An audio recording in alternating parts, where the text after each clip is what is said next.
This is a subject that a lot of coaches are not talking about because it feels taboo in so many different ways. Mostly to do with the fact of confidence, because people don't want to be talking about things that they don't feel qualified in, even though they talk about so many other things that there isn't a qualification tied to it. Binge eating, stress eating, whatever you want to call it. The biggest thing I want to really break down in this video is my understanding of it from working with over 1,000 people over the last 8 years, working with so many different high performers of different backgrounds. And let me tell you something really interesting here. Nobody is exempt from this. So many people struggle with their relationship with food. So many people hide in plain sight and don't want to talk about it because they don't even recognise it as a problem. They just recognise it as something that they just live with and something that's never going to go away. And this is something that myself and Ailey have heard a lot. Like, we've heard this a lot in our travels. We meet different people that have maybe had binge eating tendencies, eating disorders, or they've maybe came from like a family where greed and gluttony is just instilled into them and they've struggled with obesity and their relationship with food for a very, very long period of time. And the recurring theme is that people just think that they have to live with it, and they say something along the lines of, I'll always have this in my life, this will always be part of me, and I've just accepted that.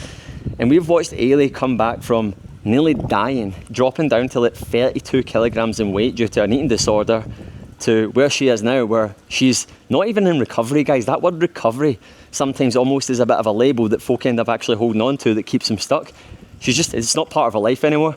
And there's a lot of people that have suffered with poor relationships with food that still suffer in silence right now, that have kind of accepted that things just are the way they are. Now, this is the advice I really want to give you today that isn't just track your macros, that isn't just go to a dietitian, that isn't just go to a therapist. It's the actual real life stuff and actually perspectives that are going to get you to actually realise that there's a lot more to it.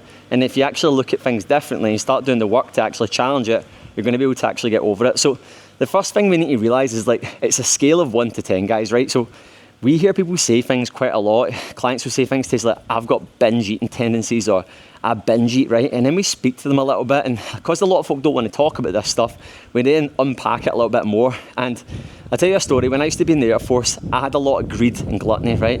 I would never ever recognise it as I was someone that binge ate, but on like a random Tuesday night, I would play my Xbox, I'd be watching TV, and I'd be sitting there bored, and I'd find myself going to the shop, buying a tube of Pringles, buying like 5 cookies, and then getting like a couple of cans of whatever, I don't know, drink or something, right? And I would sit there and I would eat it all myself, and I'd feel embarrassed about it. I wouldn't do it all the time, but it would probably happen 1 or 2 times a week. And it would typically happen around times when I was bored and I was just feeling a little bit lonely. I was eating out of comfort, and it would also happen around the time that I was consuming binge drinking alcohol. So binge drinking tendencies and just binge tendencies in general create tendencies, right? But on a scale of 1 to 10, was that really a significant eating disorder or binge relationship with food? No, it wasn't. It was just greed and gluttony that had been programmed into me from a young age that I thought was very, very normal. And the thing is, in Western society, this is the norm. So many folk are trying to engineer their life in a way where they're trying to set themselves up so they can have more flexibility, have more balance.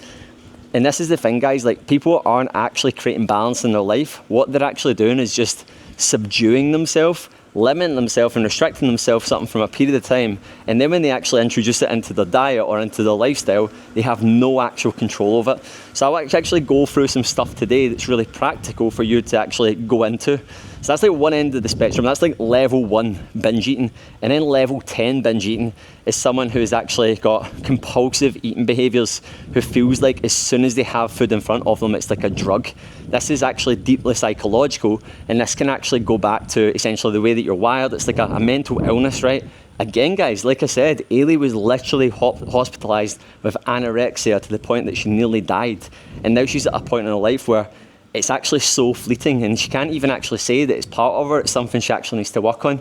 Yeah, there'll be times where she's a little bit stressed and she recognises it, but that's no different to what I recognise as well, where I try to comfort eat or I want to reach for food. So you can go from that level 10 of having zero control over food to actually having full control.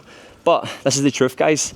It's just going to take a little bit longer, and this is something we actually had a conversation with our clients about recently on one of our calls, where the fact of the matter is, if someone was brought up in a household where greed and gluttony was normal, where being lazy was very normal, exercise wasn't normal at all, and you were essentially just shaped to be someone that was very, very unhealthy.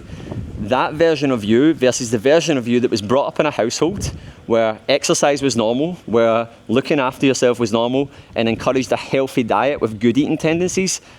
If someone never exercised for their entire life, got to the age of 20 years old, and you had those two people in those two parallel universes, who would find it easier to make the change?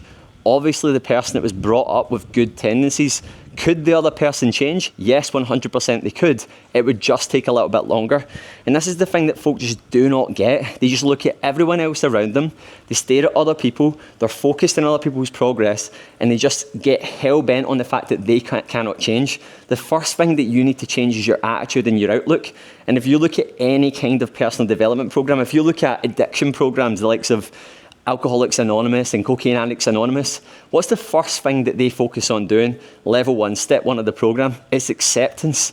Because a lot of people are in fucking denial and they cannot actually make the change because they're actually saying that they cannot do it. So the first thing is actually accepting that you can change, that you are ready to change. And we have seen so many men and women come into the program who just go all in on their goals, go through drastic change, who have lived with these tendencies their entire life, and they believe that they cannot change. But once they actually start giving themselves permission, even though the wee monkey on their shoulder is sitting there going, I might not be able to do this, they're giving it a good try anyway, versus the person who's constantly second guessing themselves, putting it out there to the world that they cannot change. They will not change. So step 1 is actually accepting the fact that you can change. So you need to stop telling yourself that story that things are just the way they are, that you're special, that you're different, because you're not. You made this up. Now I know that sounds quite harsh saying that you made it up. Obviously you wouldn't choose this for anyone, but the way that you lived your life, the opportunities you had, the upbringing you had, ultimately created the beliefs that you have right now. And it's just habits, behaviours and beliefs, and it's just about rewiring them and accepting that you can change them. So that's step 1 right there, acceptance and getting the hell out of denial, because denial gets you nowhere. The second one is you need to start actually auditing your environment, right? So I often joke and say that I grew up as a party guy, right? Like I liked raves, I liked taking drugs, I like party drugs, right? It was a big part of my life and my identity. I do not do that anymore, right? Says the guy who just came off of 3 days of heavy drinking, celebrating myself and Ailey's engagement in Dubai. It's the first time I've actually done that this year. I had drinks and stuff, but not drink that heavily. But I'm very different to how I go about things now. I used to drink and I'd just be thinking about my next beer and I'd be rattling down drinks. Drank a lot, but it's changed a lot now from who I was. However, if you put me in the correct environment with the correct people for long enough, I would start to embody those habits and behaviours. So you need to be looking at the things that you're doing and asking yourself, is this actually helping me, aiding me, or sabotaging me? So for example, if you're someone that struggles with this stuff, look at your shopping, right? Look at your basket, look at your trolley when you're actually walking down, and just look at the quality of food that you're putting in there. I know that we've been engineered and conditioned to eat a certain way and allow things in our diet because of treats and stuff, right? But do you really need share bags of crisps, biscuits, cookies, sweeties? You need all these things, candy things that you're putting into there. You don't actually need that. If you want that stuff, go and get it. By all means, I am all about having things in there that you enjoy, right? But trust me on this, when you actually start to commit to living this way, you will realise that you are engineering everything that happens to you in your life. People sit and complain about living a certain way, feeling a certain way, but they're not actually willing to change their environment or actually instigate some kind of change. It's hard, guys. And you need to build up discipline and belief in yourself. You need to abstain from things. One of the best things I've ever done was taking 7 months away from alcohol. It completely changed my relationship with alcohol. It's no different to actually just saying, you know what, for the next 30 days, I'm not going to buy any junk in the house. And I'm telling you, there will be temptation there. You will feel the need that you want to go and get these things. You will have these urges. But the fact that you've actually just reduced the bandwidth right away is going to make a hell of a difference, right? And in step 3, you need to actually start looking at when these feelings would start coming about. So start to recognize your state. If you're watching this, you're probably someone that's a high performer, so probably someone that's running a business, in a role of leadership, someone that's in charge of other people, someone that's a parent, right? And you're managing a lot of moving parts, you've got a lot of stress in your life, right? Stress is a term that folk just recognize as something that's very black and white. Stress isn't a definitive thing. Stress is what we engineer in our life. We create stress, right? I could wake up today in a bit of a mood, like I actually did. I was tired, I was low on energy, I didn't sleep well, I'm a bit jet lagged right now. And I could have let that just consume my entire day. That feeling's still there, but I'm not. Whereas there's another version of me somewhere, moaning and sulking and not getting stuff done, not recording this video right now, and that doesn't get me anywhere. So you need to actually be looking at the way that you're going into things, the way that you're actually thinking about it, the way that you're actually creating that space right there, because that's the thing that's actually going to massively hold you back. So reflecting back on these right ones, step one is acceptance, guys. You need to accept that you can change if you're willing to take action. The second thing is that you need to actually start auditing your environment and thinking about the situations that you're putting yourself into. And then the last one is actually thinking about, when would this actually arise in my life? When would I be likely to start picking up food mindlessly, compulsive eating, feeling a bit out of control, and start actually working back the way from there. So let's say, for example, it's like Thursday, your boiling point at work, you've been non-stop, you've worked long days, there's been no breaks. What are the telltale signs that's about to happen? I can almost guarantee you, it almost happens to the point in your week where you're at like point break. So it'll be later on in the week, it'll be come to like a Saturday, it'll be like a Friday night where you're opening up the beers or opening up the crisps or starting to order in food, way too much food, by the way, way more food than you actually need, right? And all of a sudden you're just at this point where you're sitting there like Ben Stiller in Dodgeball at the end of it, where you've got no control and you've gained about 30 pounds, right? Obviously that wouldn't happen in a day, right?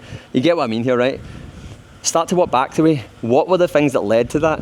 What you actually see, it's the way that you're living your life, right? You probably rolled out of bed in the morning. You probably stayed up late. You probably broke your boundaries when it came to work. There's going to be times where you have to do these things, guys. I'm all about that, like pushing through and working hard and stuff. But at the same time, you need to be looking at the things in your life that are your boundaries, because I can guarantee you, if you actually start living to a higher standard, start managing yourself better, start regulating things in your life that you know are going to keep you sane, that are going to keep you like sanity. Some really good examples of this is like, see if you're someone that's like got a lot of responsibility at work, do not wake up first thing in the day and just dive straight into things that you know are going to trigger your mind. Don't look at finances, don't look at emails, don't look at WhatsApp. Give yourself that bandwidth in the morning to actually sort yourself out and actually get into a good headspace for the rest of the day. Because if you're just waking up, rolling out of bed and going straight into that stress, high adrenal state, then it's going to massively increase the likelihood for you to have one of these episodes where you feel very, very out of control. So this can be a lot of different things. It can be when you skip workouts, it can be when you feel lousy about yourself, it can be when you argue with your partner.